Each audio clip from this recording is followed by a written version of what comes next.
Growing the Future podcast is brought to you by Aberhart Ag Solutions. Join us as we talk to top entrepreneurs in the agricultural space about their methods of obtaining success in their endeavors. And now, your host, Terry Aberhart. Well, excited to be here at the inaugural, AgSmart conference at Old College, and sitting here with Brent Nicol. Why don't you tell us a little bit about yourself and what you're doing? For sure, yeah. My name is Brent Nicol. I'm the Business Development Manager for Canada for Zarvio Digital Farming Solutions, which is the digital platform for BSF. And today, as a past Old College graduate, they asked me to come back and sort of talk about my experiences in precision ag for the last 10 years. Yeah, for sure. So this morning I had the pleasure of taking in your presentation, and I really liked that you focused on kind of your personal experiences and career and history in precision ag so far. So why don't you share with our viewers a little bit about what you shared in your presentation this morning? Yeah, essentially, I just really wanted to break down how I believe precision agriculture is really moving at an exponential rate. And I think I'm the best case study for it. When I finished my time here at Old College, my first job was working for the local New Holland dealer, and I was installing Easy Guide 500s and Easy Guide auto steers, which, in my personal opinion, the most underrated piece of precision ag technology that's kind of gone under the rug a little bit. For sure. So yeah, and then from there, it really sparked my interest in terms of precision agriculture technologies and things that we can do with that and how to grow.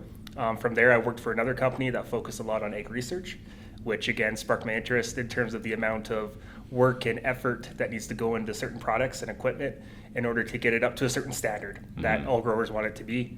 And again, fell back into equipment and learned how to make green tractors, talk to Borco drills, and how to make your seed master work with New Holland. How to pull yield data off a Claus combine that still had a Nevis monitor, which is a European monitor, and transfer that information in and really start to put together everything from the equipment data to the as applied data, the soil analysis, and of course the biomass data, and how that can all sort of go into return on investment and an ROI. And then in my time, more recently with Zarvio, I lead the scouting app for North America. So it's simple. You download an app on your phone, you see a weed, you take a photo, we can come back and tell you what it is. And it's sort of, I went through it really fast there, but in that 10-year time period, I went from installing a box that had 2 gyroids in it and a big bulky piece of machine that you would put on the steering wheel to now I'm working with an application you can download to your phone to ID weed or disease. It's crazy. And if that isn't a good case study of how this industry is growing and growing so fastly, I don't know what is. Yeah, for sure. I think one of the huge challenges that we have, and also an opportunity going forward, is just the rapid change and innovation that's coming into ag, especially when it comes to technology and precision ags and those kind of things. And I think that's partly the whole theme of this AgSmart conference and what they're trying to do at Old College here with some of their new programs. It's really exciting. I was just curious, in your mind, I know there's been lots of really rapid advancements even in the last few years, and there's probably some of those things that farmers aren't even aware that are actually out there right now. Can you think of an example or two of something that you've seen that's really exciting and maybe people don't even know or quite is on the market already? Yeah, the stuff that's coming in, for sure. One thing that I've been doing a lot of research on lately had to do with crop plants and crop and spray dusters. And in the agricultural market, they're sort of a group that doesn't get a whole lot of attention. That sort of get up in the air and go ahead and fly. And we've been doing a lot of research the last few years on how we can actually take this whole, precision fungicide and variable rate fungicide and actually incorporate that into aerial, and they have the technology to do so. Wow. And that's going to be definitely coming out, I think, next year. Oh, wow. And, for especially groups in Manitoba who apply a lot of their stuff by air, that's a service that's going to be available to them really, really soon. And I think that's something that's, no pun intended, but really flown under the radar. Yeah. Right? That's cool. They probably got to have a little bit of a look ahead. Got to have that look ahead function. Yeah, for sure. Pretty good when you're flying 100 miles an hour putting chemical on, hey? So That's no, really 100%. And then there's still, lots of other things. I think these groups are constantly developing and coming up with new and unique ideas. The concept of a smart sprayer is something that is being, beta tested right now on a demonstration level where, you could go out and you use, a scouting algorithm and cameras to actually ID a plant on the fly and apply the correct herbicide in time to make sure you get, that standard coverage. These are all technologies that are out there already and are coming down. It's not just, the big three groups, working on these things. There's lots of little companies coming up with great ideas. So what are you most excited about, say in the next 3 to 5 years? What are you most excited about that you see evolving, or maybe something that you think is going to come out a little bit of left field that we're not all thinking about yet? Yeah. And this isn't just because we're at Old College. Their launch of their new techgronomy program and precision agriculture program, for someone who's been doing this for so long and went to the school, if that option was there when originally I went, I think I would have been all over it. Yes. And as all these new technologies come out and the farms grow and they become more corporate, for lack of a better term, you're going to need people like this that will be able to tie this equipment together. And I really think the quiet story in the next 4 to 5 years is going to be what these graduates can actually bring into the marketplace and what they're able to bring to it. So I truly think that's going to be the story of precision ag coming out for us. For sure, that's interesting. I mean, one thing that I've really noticed traveling around to some of these different precision conferences and networking with some really progressive farms in the States and stuff that are really focusing on this thing, is there's kind of this gap or lack in the market of basically the geek squad of agriculture. And I think, you and me would consider ourselves those kind of geeks, but there hasn't been, an official kind of program and a system to create and develop that. And so I think that's a really exciting opportunity. And one of the things that I thought was really interesting is some of these companies like Bowles Farming is one I can think of in particular in the US, where they're hiring engineers and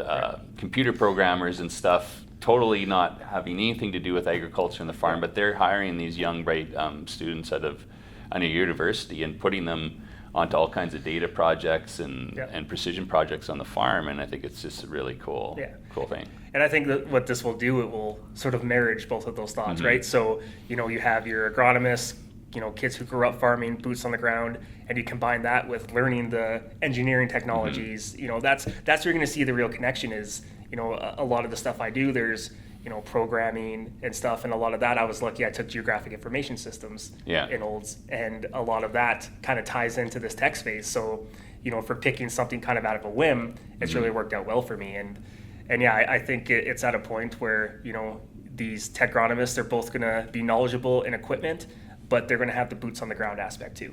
They're they're going to understand, they're going to know their weeds, they're going to know their crops, they're going to know the differences, between their fungicides and their herbicides. That combined with technology, I really don't know what farmer wouldn't want to hire someone like that for their farm. Yeah, for sure. And I think one of the things I remember from your presentation this morning, and this is something that we've been thinking about a lot too, even on our own farm and in the industry, is you talked about all the different programs and software and options and tools and gadgets. And so how does a farmer today, right now, what do you see? How do they make those decisions? How are they handling that? Yeah, I think it's really tough. It's not an easy yes or no, do this or do that question, especially what we have now. In my presentation, I kind of make the comparison that, agriculture, tech right now is a little bit like the Wild West in terms of there's no real regulations. You and I right now can create an app, says it does this, put it on sale for 99 cents. Maybe we should do that later. But and sell it, and you're not really held to anything. I think the important thing to take away right now from the current tech space is to realize that there's lots of different options out there, but those options are good.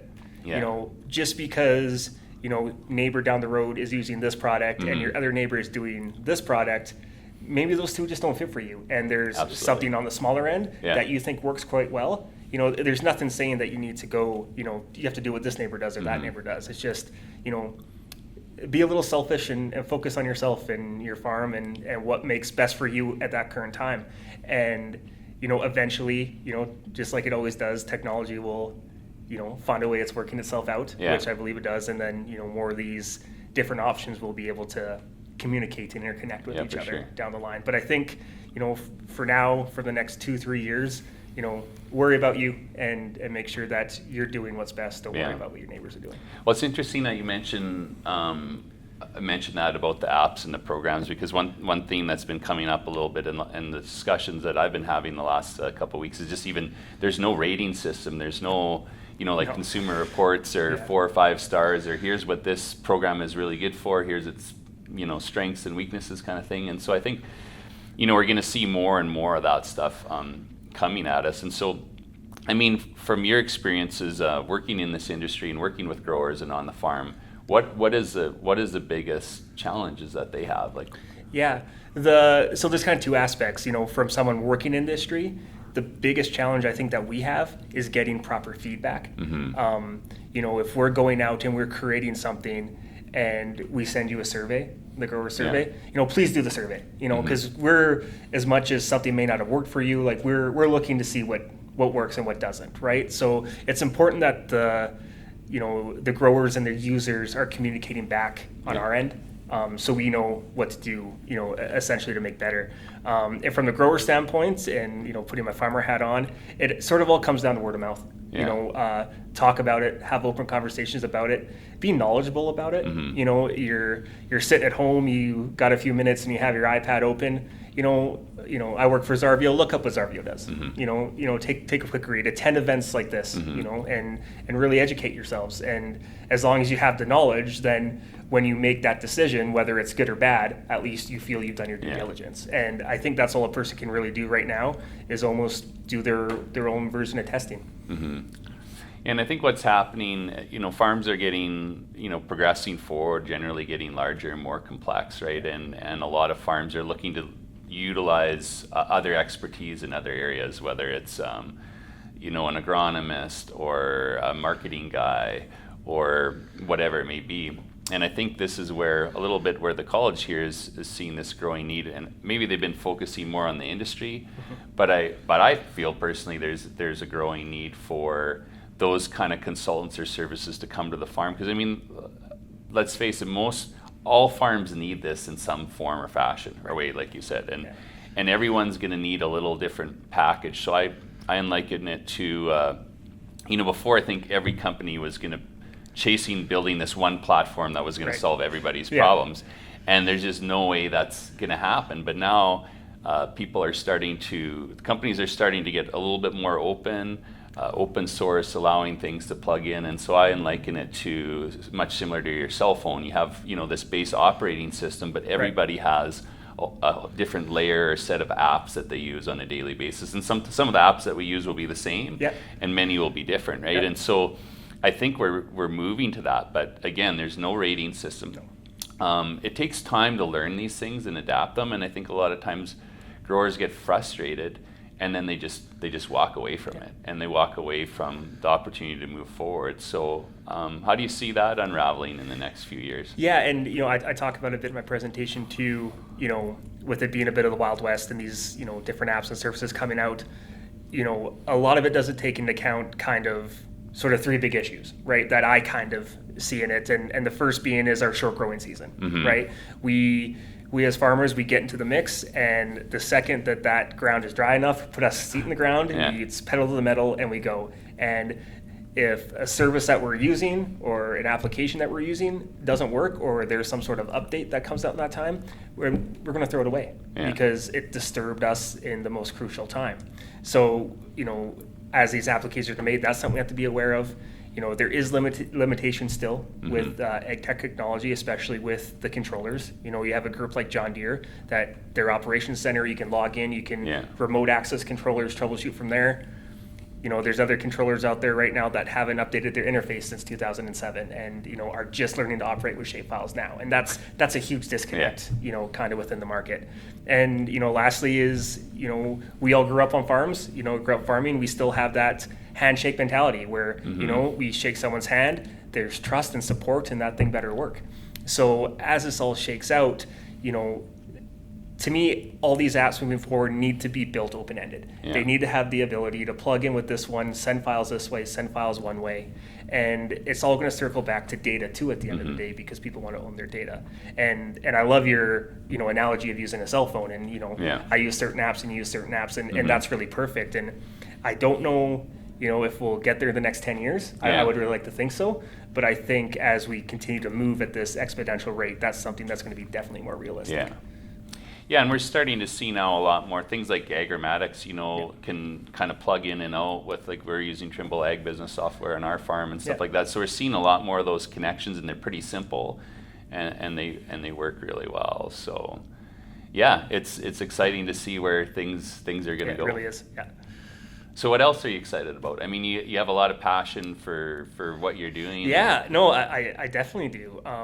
Kind of in doing this presentation and kind of going through these 10 years and revisiting a little bit, and maybe it's just because I'm back at Olds and I have so many good memories here. I'm really just excited for the next 10 years and what they'll bring. Is kind of reignited the passion for me, right? So I'm excited to work on these new projects and see where it will lead. I'm excited to see all the demos out here. You look at something like DOT, right? And I really think DOT has the potential to really do some great things within the industry in the right circumstances. If we want to talk about it candidly, I think if I'm a farmer and I have a big quarter section and I have a small quarter, I can be seeding my big quarter section, and if I have an autonomous unit next to me going in thing, I think that's just great. And it's stuff like that. It's everything outside the box that I really get excited about, and those outside the box ideas, some of them are going to fall flat on their face, but that one out of a million that works, that's just something that's really cool. So I kind of feel like there's probably a good story from memory lane from your time here at Olds College. You got something? There's several. I made like some of my best friends here. I was just at a wedding a few weeks ago, and I was in the wedding party for one of my roommates from college. So even I was walking through the courtyard yesterday. I got here a bit early and sort of just took a second to reminisce. And myself, I had never really been away from home, away from the farm or anything like that. So when I came here, I experienced a lot of personal growth here, and it kind of brought that all together. And I got a lot of respect for this place and the staff and the faculty. Yeah, it seems, I mean, I haven't attended school here, but just I've been working with Rob a bit and on the AgSmart program, and just meeting some of the faculty. There seems to be a lot of passion. I think they're following the trends in the market, or leading the trends in the market, and that's really cool. And another thing that I thought about quite a bit, I'm curious what your thoughts are, is in this morning's presentation, Rob was talking about, the farmers of consequence, and the stats there of the 2% of farmers is really probably quite high. And we think about the farmers of consequence and the farmers that are working with new technology and pushing things forward, might be as low as 0.2% or 0.1%. And then I start thinking about, typically people like yourself and myself have come out of the industry. We grew up on farms. We grew up surrounded in agriculture. But that demographic of people and young people going into school is going to be smaller and smaller and smaller.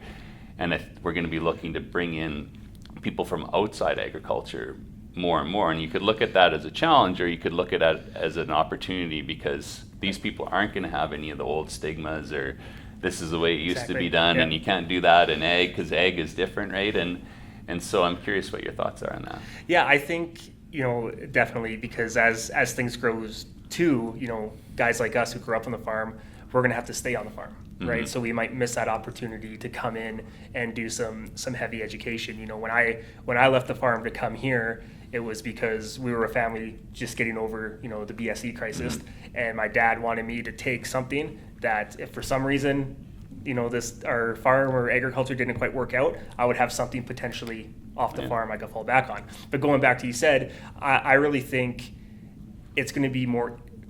I think it's going to be easier to bring people in. I really do. I think the urban community, despite what some people might have against biases and stuff, I think there is a knowledge between a good portion of them to learn, especially the younger ones. And I think some of that falls back on us in the industry of targeting, the schools, going in, speaking with them, letting them know that, as Rob said in his presentation this morning, we're not just a red barn with a with a big truck and a big beard and overalls. Coveralls in the truck. I know, right? Yeah, I usually wear mine all the time. But going in and just be more open with our communication. Yeah. And I think the more we can do that, and the more that we can show those outside the industry all the cool things that we are working on and the sustainability that we're working towards, I think it'll be pretty easy to draw people in. Yeah. People who maybe grow up living in the city, the opportunity to go outside, get their hands dirty, and learn things hand on. I really think it's going to be a little bit of an easier task to fill those roles. Yeah. So what would you share with the young people of the world, whether they're within ag or outside, but are considering a career? What would you share with them? Yeah, so I would just show them how we've evolved. In my presentation, I kind of go through a whole bunch of different things. I have the first autonomous prototype, and I ask people, when was that first created? Yeah. It was like 1997, and here we are in 2019, and in 97 we were already working on this. I had a picture of the first ever centerline pivot. Yeah. And I asked people, when did you think this idea came? And they'd be like, 2000, 2001. 1940 is kind of when, the option actually came through. So letting them realize that we've already been innovative and we've been working on this stuff for so long, that's what I would share is, if we have to spike their interest right away, lead with something, like a dot or a spray plane, right? Something that really sparks the interest, and from there you can go into it and just let them know that we're more than just what they see in the storybooks, right? Yeah. Well, I really appreciate you taking the time for the podcast here, and looking forward to what you're going to do next in the industry, and it's going to be a fun time. Yeah, I appreciate it. My first podcast, so it's pretty exciting stuff. Be amazing. Yeah, awesome. Thank you, Terry. Thanks a lot. Thanks.